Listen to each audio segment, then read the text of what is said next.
मैं शशि यादव, बिहार राज्य आशा कार्यकर्ता संघ गोपगुट एक्ट 2 की राज्य अध्यक्ष। बहनों, बहुत दिन से मैंने कोई मैसेज नहीं किया है, लेकिन अब लगा कि एक आप लोगों से कुछ बातचीत किया जाए, क्योंकि इधर पर्व भी थे। आप लोग जितिया पर्व भी मना ली होंगी। अब आगे 1-2 दिन के बाद दुर्गा पूजा नवरात्रा शुरू हो रहा है। आप लोग भी नवरात्रा में लग जाएंगी। इसके साथ आपके अपने काम है, काम भी बढ़ गए हैं। और लगातार आप लोगों का फ़ोन आ रहा है कि पैसा कब मिलेगा, पोर्टल पे चढ़ा कि नहीं। तो थोड़ी समस्या होती है जब नया कुछ चढ़ना होता है, तो पोर्टल को ठीक करने में, पोर्टल को बनाने में थोड़ा समय लगता है। और जो पेमेंट बनाने वाले हैं, यानी जो आशा कोऑर्डिनेटर हैं प्रणय, उनके फादर का डेथ भी हो गया है, तो उनका काम वगैरह था। तो और 2-4 दिन के बाद वो फ्री होंगे। मैं गई थी तो पता चला कि ऐसे ऐसी बात है, इसलिए भी थोड़ा विलम्ब हो रहा है। उधर से वो फ्री होंगे तो इस काम में तेजी आएगी जरूर। नवरात्रा है, पैसा एक मुश्त नहीं आने पे पर्व त्यौहार में दिक्कत होती है, और कई बार इन दिक्कतों का सामना आशा बहनों को करना पड़ा है, फैसिलिटेटर बहनों को करना पड़ा है। हम लोग जानते हैं कि जिसको कम पैसा मिलता है उसी के साथ सरकार और ज़्यादा अन्याय करती है। बावजूद इसके ये सारी समस्याएं हैं, और मैं आप लोगों से यही कहूँगी कि आप तमाम लोग इन प्रश्नों को, क्योंकि इस सरकार ने तो मानदेय शब्द आज भी कैबिनेट है, मगर लगता नहीं है कि मानदेय शब्द इस सरकार हम लोगों को देगी। ये मूड बना ली है कि अब मानदेय शब्द हम नहीं देंगे। तो हम लोगों को भी मूड बना लेना है कि इस सरकार को उखाड़ करके फेंक देना है, क्योंकि अगर हम लोगों की प्रमुख लड़ाई मानदेय शब्द को लेकर के था, और अगर आप मानदेय शब्द नहीं दे रहे हैं तो इस सरकार की जरूरत भी नहीं है। 20 वर्षों से ये सरकार है बिहार में। लगातार हम लोग कोशिश कर रहे हैं, 2-2 बार हड़तालें हुई, कुछ पैसे बढ़े। आज उसी हड़ताल, आंदोलन, लड़ाई का परिणाम है कि चलिए बिहार सरकार से लड़ते हुए हम लोग 3000 रुपया बिहार सरकार से लिए, जो कि 1 रुपया भी बिहार सरकार नहीं दे रही थी। तो लड़ाई का एक परिणाम है ये निकला। और भी बहुत सारी फैसिलिटी हम लोगों ने हासिल किया है, मोबाइल लिए हैं, पोर्टल बना है, ये सारी कई फैसिलिटी हम लोगों ने हासिल किया है। मगर महागठबंधन के घोषणा पत्र में ये बात आने जा रही है कि महागठबंधन की सरकार बनेगी तो मानदेय शब्द के साथ और भी पैसे बढ़ेंगे, रिटायरमेंट पैकेज की भी बात आ रही है। तो ये सारी बातें साथ में आ रही हैं। जब महागठबंधन का चुनाव की घोषणा होगी, महागठबंधन का घोषणा पत्र आएगा, तो आप देखेंगे कि उसमें ये सारी चीज़ें लिखी होंगी, क्योंकि हम लोग सीधे महागठबंधन के घोषणा पत्र बनाने वाली टीम के साथ हम लोगों की बातचीत होती है। तो इसलिए ये बात है। तो हम तमाम आशा और फैसिलिटेटर बहनों को इसकी तैयारी हम लोगों को करनी है। 20 वर्षों से हम लोगों ने देखा है कि किस तरह से हमारी आशा बहनों को छोटी छोटी बातों के लिए भी संघर्ष करना पड़ा है और अपमानित भी होना पड़ा है। जिस तरह से अश्विन पोर्टल, ये क्या कहते हैं, जो कार्ड है, स्वास्थ्य कार्ड है, जिसको बनाने के लिए पूरे सरकार परेशान कर रही है आशा लोगों को, और फैसिलिटेटर पे दबाव बनता है। आयुष्मान कार्ड, जबकि उस कार्ड का बहुत कुछ फ़ायदा नहीं हो रहा है। जिस पब्लिक का आप दिन रात लग करके बना रहे हैं, उस पब्लिक का भी फ़ायदा नहीं हो रहा है, मगर आशाओं को पूरा प्रेशर दिया जा रहा है कि आप वो कार्ड को बनाइए, आभा कार्ड। तो इस तरह से इन सारे प्रश्नों को लेकर के, बल्कि बिहार में ये लागू किया जा रहा था कि आप को पैसा तभी मिलेगा बिहार सरकार का जब आप उनके परीक्षा में पास होंगे। ये कुछ जिलों में लागू कर दिया गया था। उन जिलों में हम लोगों ने सीधा बात किया कि इसके खिलाफ आपको जोरदार लिख करके देना होगा और इसका जोरदार विरोध करना पड़ेगा। और यहाँ भी हम लोगों ने लिख करके दिया और बात की कि अगर इसको आप, क्योंकि ये झारखंड में लागू है, अगर आप झारखंड के तर्ज पे बिहार में अगर आप उसको लागू करेंगे तो बिहार में हम लोग चलने नहीं देंगे। जब अभी तक ये सारी चीजें हम लोगों ने यहाँ तक पहुंचाई है और अब जब पैसा देने की बारी आई है तो उसमें आप तमाम तरह के बहाने लगा रहे हैं, तो ये सारे बहाने को हम लोग बिहार में नहीं चलने देंगे। तब जाकर के सरकार पीछे हटी है। इसलिए हम तमाम लोगों को मजबूती के साथ एकताबद्ध बना करके, जो हम लोगों ने 12 अगस्त को यहाँ संकल्प लिया है कि अपने यहाँ पटना के गर्दनी बाग से, कि अगर ये सरकार हमें मानदेय नहीं देगी तो हमको अब इस सरकार को उखाड़ फेंकने के लिए जहां तक हो पूरी कोशिश हम लोगों को करनी है, अपनी पूरी ताकत लगानी है। और इस क्रम में आ रहा है, सरकार प्रलोभन पे प्रलोभन दे रही है। और कई जगह से ये फोन आया कि भाई आशा कार्यकर्ता को 10,000 जीविका से जुड़ने के बाद नहीं मिल रहा है, आपको क्या कहते हैं रसोईया को मिल रहा है। तो आप समझ लीजिए कि ये 10,000 भी कर्ज ही है। नहीं तो अगर सरकार को देना होता तो आप 10,000 सीधे तौर पर दे देते, जीविका के माध्यम से देने की कोई जरूरत नहीं थी।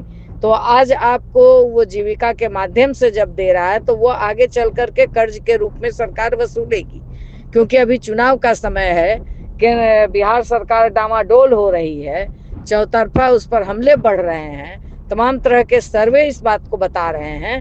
तो अब चुनाव के समय में ये सीधे तौर पर पैसा दे करके ये अपना चुनाव जीतने की रणनीति बना रही है।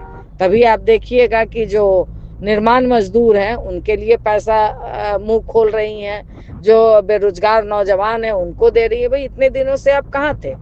इतने दिनों से आप कहाँ थे? अगर आपको रोजगार के लिए ही महिलाओं को देना था तो आप इससे पहले क्यों नहीं दे रहे थे? 2 लाख की घोषणा किया आपने, वो नहीं दिया और अब कह रहे हैं कि अभी हम 10,000 दे रहे हैं। ये कितने दिनों तक मिलेगा, किसको मिलेगा, नहीं मिलेगा? ये आपाधापी में कुछ लोगों को जीविका के माध्यम से दे देंगे और सारे महिलाओं का वोट बटोरेंगे। इसके बाद फिर ये सारी चीजें ठंडे बस्ते में चली जाएगी। इसलिए इस बार हम लोगों को किसी तरह के कोई धोखे में पड़ने की जरूरत नहीं है। और मैं इस बात को कहूंगी कि अब पैसा जाएगा ही, क्योंकि अब पोर्टल पे दिखने लगा है। कई जगह से रिपोर्ट आई, मैं इसलिए भी नहीं कर रही थी कि थोड़ा आ जाए पैसा या पोर्टल पर दिखने लगे, तो वो पैसा आ रहा है, पोर्टल पे दिखने भी लगा है। कई जगह से ये रिपोर्ट हमको मिली है।